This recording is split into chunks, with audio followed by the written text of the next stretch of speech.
It's Tuesday, October 28th. I'm meteorologist Kalin Mitchell here in the CTV News Atlantic Weather Center. I thought a good place to start would be to take a look at some rainfall reports from the stalled out low pressure system off the Atlantic coastline of Nova Scotia over the last couple of days.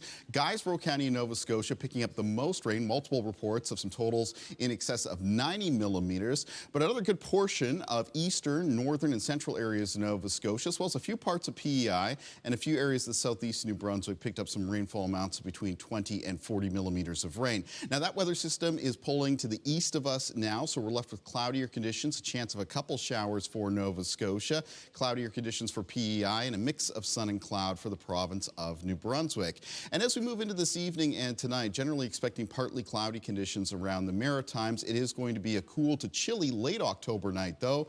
Temperatures at 9 p.m., mostly down to the mid to high single digits, low single digits for northern areas of New Brunswick, where overnight low temperatures will fall into a range of around -2 to 0. Much of the remainder of the Maritimes looking at overnight lows between 2 and 6 degrees. That takes us into Wednesday's forecast. Increasing cloudiness for Nova Scotia with a chance of some showers around the southwestern coastline of the province, Digby, Yarmouth, Shelburne, Queens counties. Otherwise, a mix of sun and cloud for the remainder of the region with high temperatures between 10 and 14 degrees. I do want to bring you an update on Hurricane Melissa. Melissa is now, as of noon on Tuesday, in the process of making landfall in western Jamaica as basically a very dangerous, life-threatening Category 5 hurricane. Potential for some catastrophic wind damage directly within the landfall point, and then wider spread hazards including storm surge, flash flooding, and further wind damage. Now, after Melissa crosses Jamaica, it is expected to make a second landfall, still as a major hurricane,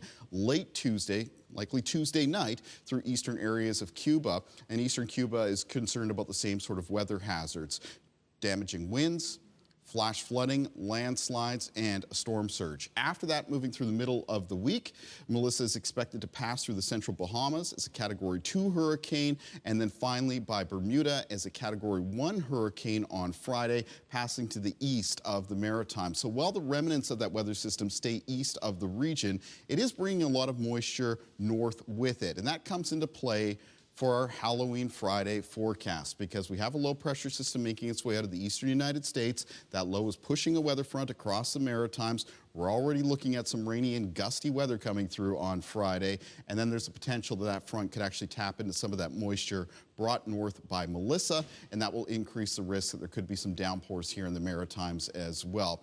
Our hope for Friday evening for trick-or-treating is that maybe the heaviest of the rain clears western parts of the Maritimes by Friday evening, though it looks like still in the evening hours it could be quite rainy in the north of New Brunswick as well as eastern areas of Nova Scotia, including Cape Breton. So for your Friday Halloween planning, you got to plan and prepare for some wet and windy conditions. There is that chance that the bulk of the rain could clear the west of the Maritimes morning through afternoon.